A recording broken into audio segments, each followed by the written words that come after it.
Welcome to Hannah's Heart. So Hannah, she's just one of the women who did struggle with infertility in the Bible. No matter who we are, we can be inspired by the fact that Hannah took her pain to God, and God heard her and was with her. So when she was praying at the temple, she had been weeping and not eating, and her lips were moving, but her eyes were closed, and the priest was like, "Hey, why are you drunk at the temple?" It can become an obsession when you want wanting a child so deeply. and desiring that baby and to be a mama. Every holiday, every Mother's Day. This is not a show that's going to promise you a certain outcome, but this is a show that says, however God answers your cry, we know that He's enough. Hi, this is Kendra, and you're listening to Hannah's Heart on American Family Radio. My lovely co-host, Ann, is not with us today, but thank you for joining us. If this is your first time listening to the show, welcome. This is a show for couples struggling with infertility or miscarriage, or maybe you're on the journey to adoption. However God is building your family, we know what that can be like, and we know that God is enough. You can cling to Christ in the middle of anything, and He will be there for you. We're going to jump right into today's show. I have a very exciting guest with us on the program, not only because I know her personally and she is a high-profile guest, but also because this woman of God is going to leave you encouraged. Every time I talk to her, I feel like just the presence of God rolls off of you, Heidi. So first of all, welcome to the show. Thank you. Thank you so much for having me. What a treat. So a little background, Heidi, let's see if I can get this right. Heidi's sister married my brother, and so we are family, though there's not a term for that I know of. Right. Sisters in love, I guess. Sisters in love. I like that. We'll roll with that. Also, Heidi and her husband are pastors at the church where I grew up in Lexington, Kentucky. Her husband's the head pastor, and Heidi leads worship. And I love every time I'm in town hearing you just usher us into the presence of God and your just your humility. And there's a special spirit of grace on you, Heidi. So thank you for operating in that gift. Thank you for that. Well, I was in the middle of my infertility journey and praying about how God was going to make something that I was told was impossible possible when Heidi came to me one day and shared a little bit of her story. And there's so many people that until they say something, you have no clue what the journey is. Right. So we're going to hear your journey. You have 3 beautiful, wonderful children that are I know you could easily brag on them, but I'm going to do it for you. They are being raised to be servants of the living God who believe that anything's possible, and they are world changers. And I don't use that term for just anyone. So awesome job, Mom. Anywho, we're going to jump in. Could you start off by telling us your story of how you and your husband met and what kind of your expectations for building your family were? Sure.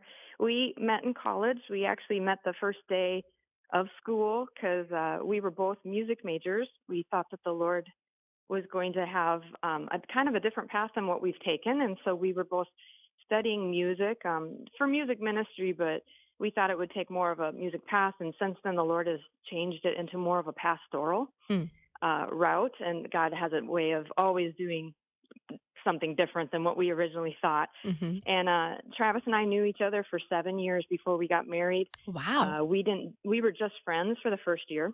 Wow. And then it started, we traveled in different groups for the school and just being around each other a lot. It developed into a relationship. We even had a year of a breakup just to seek what the Lord wanted for us individually and not be together. But the Lord did bring us back together after graduation from college. And 2 years later, we got married. And so because we had 7 years of knowing each other, that first year of marriage just seemed, people say first year of marriage is hard, but for us, we had known each other and we knew our goals and our dreams, and we had discussed a lot of that, those things. So there weren't as many surprises.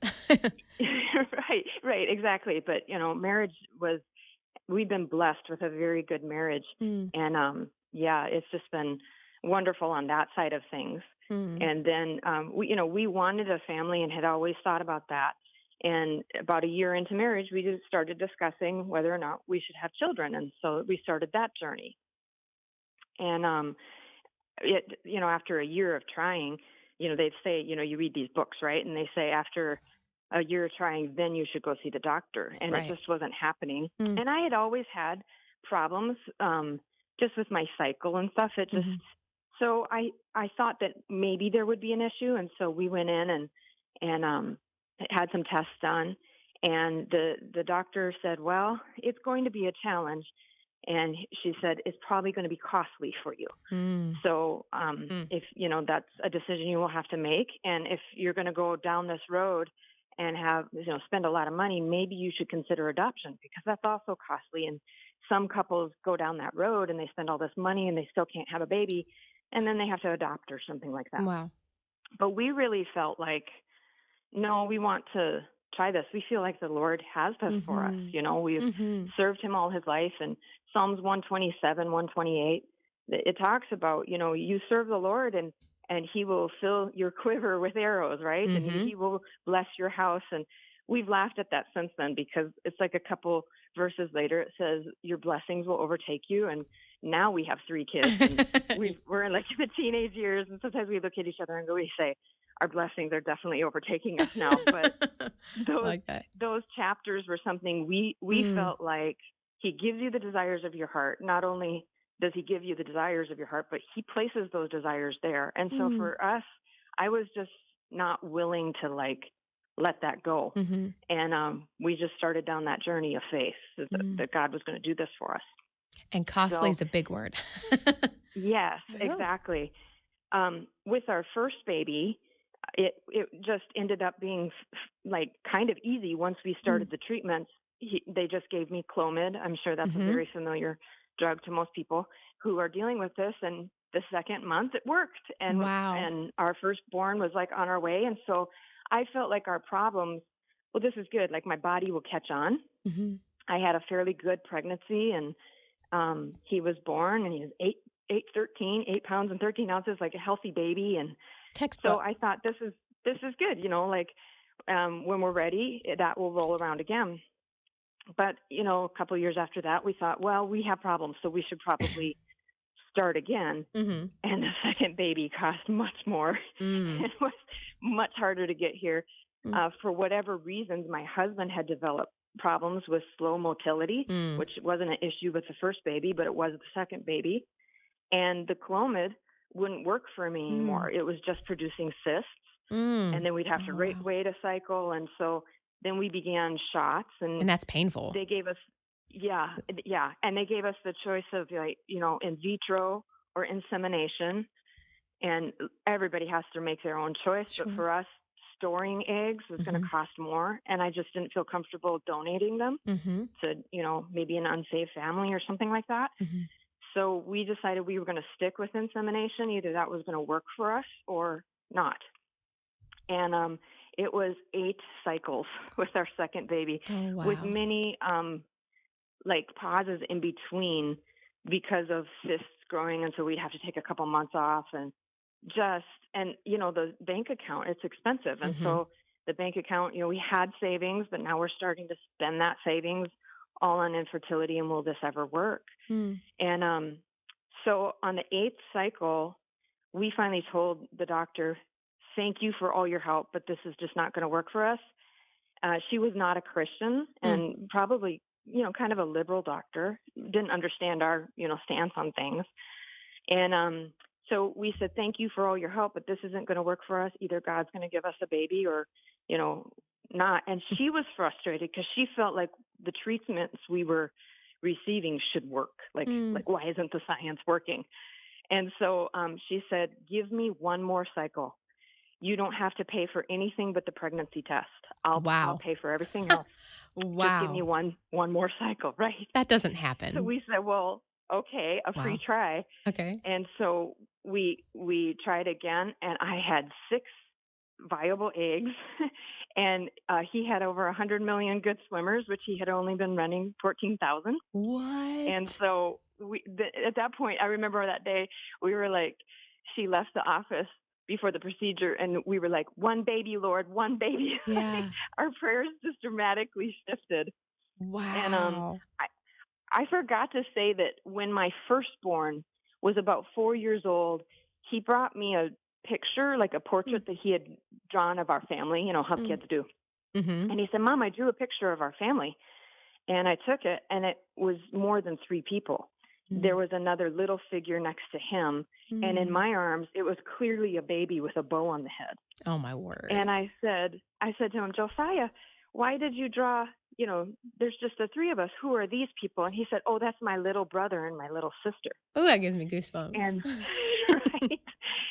So I put the date on it, and I put underneath him exactly what he said those people were, mommy, daddy, Josiah, little brother, little sister. And we have a little chest that we keep on the mantle. We call it our dream box. And we put prayers in there and memories. And now it's like our family has grown with prayers and answered prayers. In fact, there's more answered prayers in there now in our dream box than there are, requests. Amen. And so, yeah, that was kind of our first word over the family, a word from the Lord, and it actually came from my 4-year-old. That's crazy. And that was when we were beginning. Right. And I don't think he ever heard us talking because we just didn't discuss that stuff in front of him. But so anyways, after that 8th cycle with the doctor that we got for free, sure enough, we were pregnant again. Wow. And we went on in to find out what it was. And it was a little boy, and we named him Judah. And I remember driving home from the appointment where we found out there was a boy. And I felt so bad. And I was kind of just being honest with the Lord. And I said, I don't mean to be ungrateful because, at one point the doctors were telling us we couldn't have kids. And I'm so thankful for this baby. So help me with my little desire that I was hoping for a girl. And it was clear as a bell. The Lord said to me, who said I'm done? Oh, I love that. And I said, okay, then you're going to have to provide all the money, Lord, because this one was really expensive. Yeah. And so Judah was born, and he actually came 4 weeks early, and we had NICU expenses on top of that. Oh, wow. And we moved to a different state, and we always tell him, you were the hardest and the most expensive to get into this world. So the Lord must have a very good plan for your life. And, but after a while, I just kind of put that little dream aside for a girl. We were in a new state. We were away from the doctor that we've been working with. I wasn't sure who to go to. And it was Christmas time. And my sister and brother-in-law, who is your brother, yes, they came and were visiting for Christmas, and they were staying at our house. And they came in one night, and they announced, we're having a baby. And, everybody was excited, and I was really mad at myself on the inside because it happened so easy for them. Yeah. And I think a lot of the audience would understand that when people announce that they're going to have a baby. It's not that you're not happy for them. But wow, that took you no time at all. That was super easy. You didn't have to pay thousands of dollars. And I was mad at myself for that honest feeling I was having. And I kind of dealt with that night. I was just praying about it. Lord, fix my heart. That's not right. I am really happy for them. And I get a niece or nephew. This is wonderful. This is wonderful news. And I rebuke Satan for even making me feel that way, And the next morning, your brother came down, and he is the most optimistic person I've ever met. That's true. I'm probably a natural pessimist, but I think you would agree. He just, the world never gets him down. That's true. So he came bounding down that next morning, and he's like, guess what, everybody? He's telling us at breakfast, guess what? I had a dream last night. And in my dream, not only was Lindsay pregnant, but you were too, Heidi. And the babies were 2 weeks apart. No, I do not know this story. What? You didn't? I didn't know this story. Crazy. Yes, and he's like, yep, the babies are going to be 2 weeks apart. And, everybody's like, that would be crazy. And I remember taking the dishes into the kitchen, to clean up. And I was just like Sarah. I just, in my heart, I said, Lord, that would be amazing. But that's cycle after cycle of disappointment and thousands of dollars that we'll have to spend. And I don't have a doctor here. And I was more like Sarah and Abraham than I should have been, kind of laughing at the concept, And so they left, Christmas came and went, and it was the new year. And I thought, well, I should just take this from a word of the Lord. The Lord may have given Jeremy this dream. So I'm going to act on it. And so I did some research, found a fertility doctor here in town, and I thought, well, we'll go with this one. And anybody who's been through this cycle would know I always got very annoyed when you call these doctors because their first question of you is, are you sure you're not pregnant? They always make you take a pregnancy test before they'll start treatment. And I was always like, that's why I'm calling you, I'm sure. So I thought, I'm going to beat them to it so we can get this. I already know the drill. They're going to make me come in for a pregnancy test. And if I just take a pregnancy test and then call them, then we can get right to the appointment where we run the other tests. And so before calling them, I remember it was a Monday morning for whatever reason. I took a pregnancy test and it was positive. Oh my gracious.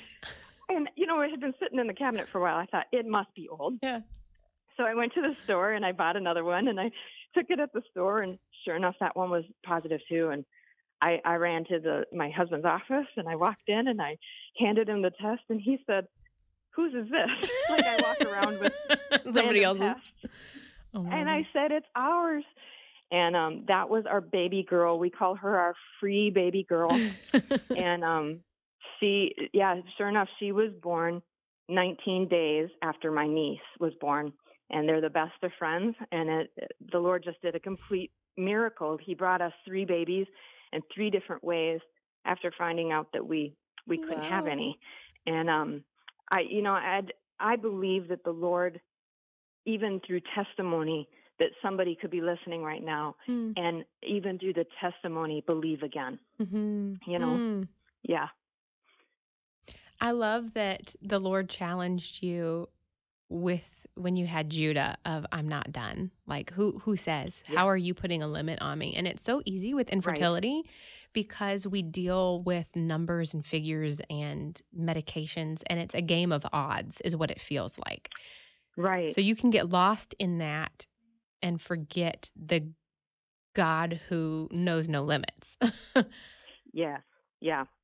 And I think that there's moments through an experience like this. I remember one particular moment with our second when we were waiting for him to come, and it was another no. You'd take the test and nope, you're not pregnant. And I remember laying down on the bed and I was home alone, and this like ugly wail came out of my mouth.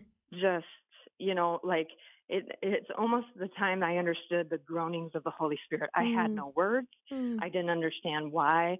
And I remember my house just filling with the sound, like that's me making that sound. But it was such a groan from the depths. And I think even those prayers sometimes are the most powerful. I remember a Mother's Day walking into church. I had taken a test that morning. It was no again. And one of my friends came up, guess what? I'm pregnant. And I just could hardly hold the tears back. And I had to lead worship that morning. And we were singing, blessed be the name of the Lord. And that bridge says, you give and take away. And I just lost it in front of the whole church. But there's something that happens when you're denied something you want and you're praying for something. And I believe there's a purpose for the waiting. And what it is there's a sacrifice that comes up from you. There's a different kind of prayer. There's a different kind of worship that happens that can't happen when you're getting your way. It's when you're told no, no, no. That sacrifice of praise can only happen during that time of trial and denial. And that kind of trust for the Lord can only happen. I think sometimes we have to wait so that you can have that moment with your beloved, with the Lord. It's I would say that all through all my trusting for babies, I grew closer to the Lord. It's another kind of trust that happens during that time. And I believe it gives your waiting purpose. Does that make sense? Absolutely. And what does the name Judah mean? Judah means praise. So you were praising him when you didn't feel it, and then you named the blessing praise. Yes, exactly. And I am a firm believer that those babies that are waited for, there's a specific purpose for their life for such a time as this. If they had been born when you wanted them to be, they wouldn't be in the right timing for what God has on their life. And our oldest is 17. He's wanting to be a pastor we have seen God leading him all through this time, and he's about ready to start his training.